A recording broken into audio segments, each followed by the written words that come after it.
Satu, BP2MI telah melayangkan surat kepada Dirjen Bea Cukai nomor yang nanti disebutkan, yaitu B.2066-KA.SU kemudian /PB.06-5 Surat ini kami layangkan kepada Dirjen Bea Cukai, di mana dalam surat tersebut kami sampaikan perihal yaitu permohonan diskresi pengeluaran barang milik pekerja migran Indonesia. Dua, bahwa BP2MI telah menerima surat balasan dari Ditjen Bea Cukai nomor S-Data139-BC-2024 tertanggal 8 Mei 2024 tentang penyelesaian barang kiriman pekerja migran Indonesia dengan lampiran berupa 47.503 baris data nomor CN atau resi pengiriman. Yang kemudian, ketiga, bahwa pada tanggal 14 Mei 2024, BP2MI melalui PLH Sekretaris Utama, dalam hal ini Pak Irjen Pol, Ketua Tuadana, telah mengirimkan dua surat jawaban atas surat tersebut, yaitu surat kepada Dirjen Bea Cukai Kementerian Keuangan Republik Indonesia, dan juga surat kepada Ditjen Protokol dan Konsuler Kementerian Luar Negeri Republik Indonesia perihal tindak lanjut penyelesaian barang kiriman milik pekerja migran Indonesia. 4. Bahwa setelah dilakukan proses ekstraksi data yang kami terima dari Ditjen Bea Cukai, diekstraksi dengan database Cisco P2MI ditemukan sebanyak 13.717 baris data nomor CN /resi pengiriman yang merupakan terdata sebagai pekerja migran Indonesia, artinya 28,88%, dan sebanyak 37.786 baris data nomor CN dan juga resi pengiriman, artinya sebanyak 71,12% tidak berhasil ditemukan di Cisco BP2MI.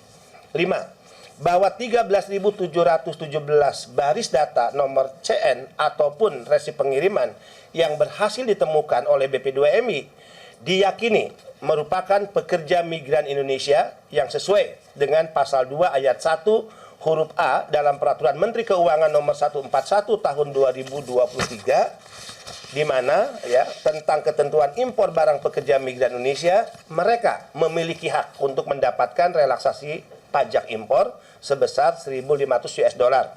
Sehingga sehubungan dengan itu, BP2MI merekomendasikan agar pihak Bea dan Cukai dapat melakukan proses segera mengeluarkan barang-barang kiriman milik pekerja migran Indonesia.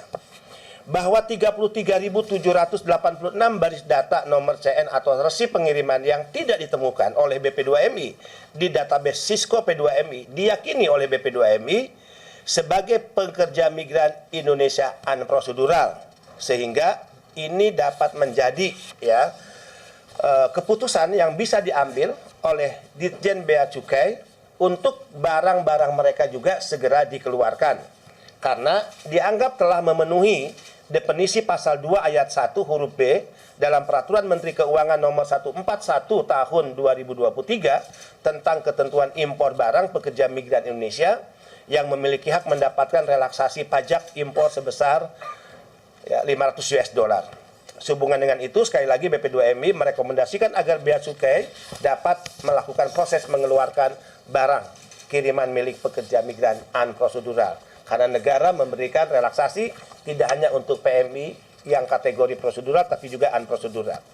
7. Di samping itu, bahwa pada hari ini pukul 9.30 waktu Indonesia Barat, BP2MI menerima data tambahan sebanyak 13.220 data dari pihak Bea Cukai, dan langsung di hari ini juga serta-merta BP2MI melakukan ekstraksi data melalui data Cisco P2MI. Ditemukan dari 13.220 data CN atau resi pengiriman, ada 1.164 baris data CN atau resi pengiriman yang merupakan pekerja migran Indonesia prosedural atau resmi, dan selisihnya 12.056 baris data CN atau resi pengiriman tidak ditemukan datanya di Cisco P2MI, namun diyakini mereka adalah PMI unprosedural. Sehubungan dengan hal tersebut, BP2MI merekomendasikan agar pihak Bea Cukai dapat segera melakukan proses mengeluarkan barang-barang yang hingga hari ini masih ada di pelabuhan Tanjung Mas maupun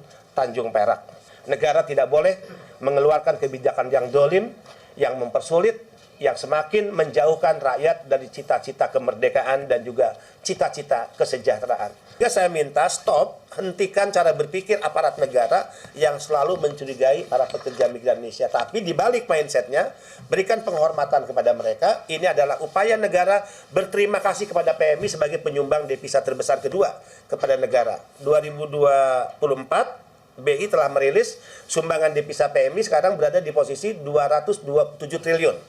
Dari 159,6 triliun. Jadi ini ya saatnya momentum kita, negara harus berani berterima kasih kepada rakyatnya, ya bahkan meminta maaf atas kesalahan-kesalahannya, kemudian tobat nasuha, kembali kepada jalan yang benar dengan memberikan penghargaan pada PMI dengan regulasi yang berpihak, menunjukkan negara hadir dan memberikan perlindungan dari ujung rambut sampai ujung kaki. Kenapa kami merekomendasikan untuk segera dikeluarkan barang-barang, Bapak Ibu sekalian? Ini harus ada ya momentum yang segera cut off. Jadi barang-barang yang terlanjur tertahan di pelabuhan hingga hari ini, yang puluhan ribu jumlahnya atau juga ratusan ribu dos, ya, yang juga sudah mengalami kerusakan atas makanan-makanan yang dikirim PMI. Ini harus ada keputusan yang cepat, yang diskretif menurut saya dikeluarkan. Kenapa harus dikeluarkan? Karena tertumpuknya barang ini kan tidak lepas dari kekacauan dalam aturan yang kemarin diterbitkan. Saya mengatakannya ini kekacauan. Jadi jangan karena kekacauan yang kita buat, yang dibuat oleh negara, rakyat yang dikorbankan. Justru itu menjadi bahan introspeksi negara. Cara minta maaf, cara menebus dosa dengan cara ya udah keluarkan semua barang.